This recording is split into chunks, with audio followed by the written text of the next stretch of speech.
Purnia mirror पर आपका स्वागत है।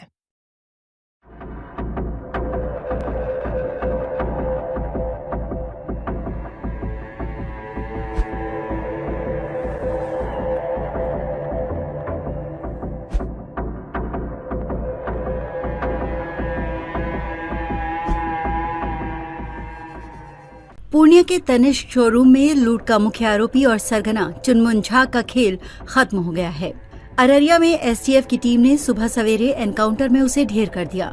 बेहद कम उम्र में चुनमुन झा सीमांचल समेत पूरे बिहार में पुलिस के लिए बड़ा सिरदर्द बन गया था। पूर्णिया में लूट के बाद उसने आरा में तनिष्क ज्वेलरी शॉप को भी लूट लिया था और लोजपा नेता की हत्या की वारदात को भी अंजाम दिया था।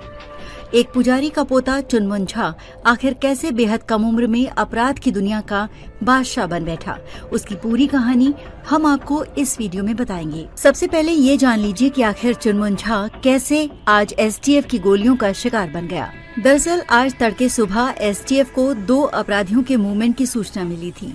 इसी आधार पर मौके की घेराबंदी की गई। पुलिस ने ललकारा तो वे भागने लगे और फायरिंग करने लगे।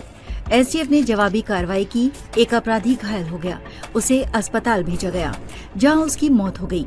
दूसरा अपराधी मौके से भाग गया है, उसकी तलाश में टीमें लगी हैं। पुलिस अपराधी ने बताया कि एनकाउंटर में एसटीएफ के 3 जवान भी घायल हुए हैं।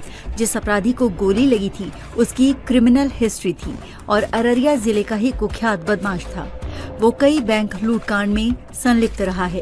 पूर्णिया में तनिष्क शोरूम लूटकांड में भी उसकी संलिप्तता रही है। मुखिया पर फायरिंग करने की घटना में भी आरोपी था।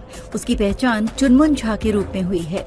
पुलिस का कहना था कि पटना एसटीएफ की टीम और अररिया पुलिस ने संयुक्त कार्रवाई की है।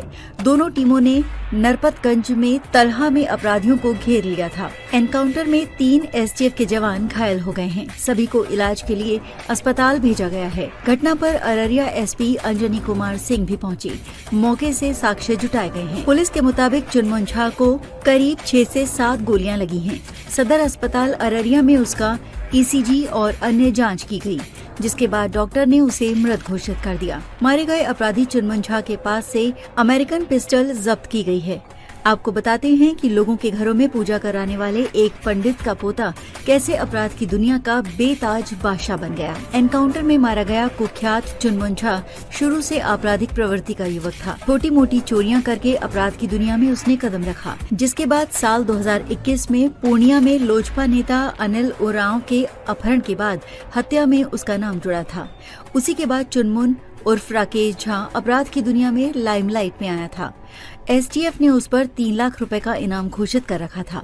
पहले वो अररिया जिले की छोटी मोटी चोरियां और शराब बरामदगी मामले में आरोपी बनने के बाद उसने पूर्णिया के हाउसिंग कॉलोनी में अपने दादा के घर पर शरण ले ली थी।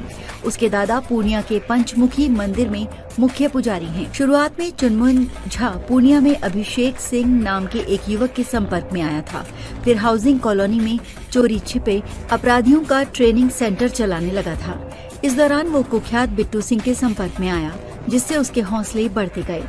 2021 में एलजेपी नेता अनिल उरांव का अपराधियों ने अपहरण कर फिरौती वसूली थी और फिर 3 दिन बाद उनकी लाश भुटहा मोड़ के पास मिली थी। इस हत्याकांड की गूंज पूरे बिहार में सुनाई दी थी। अन्य अपराधियों के साथ चुनमुन झा का भी इस केस में नाम आया था, जिसके बाद वो पुलिस और एसटीएफ के रडार पर था। पूर्णिया में दिन दहाड़े तनिष्क लूटकांड को अंजाम देने के बाद एसटीएफ उसे सरगर्मी से तलाश रही थी और जैसे ही खुफिया जानकारी मिली, एसटीएफ ने उसे वहीं ढेर कर दिया। चैनल को सब्सक्राइब करना ना भूलें। मिलेंगे कुछ और नए रोचक वीडियो के साथ।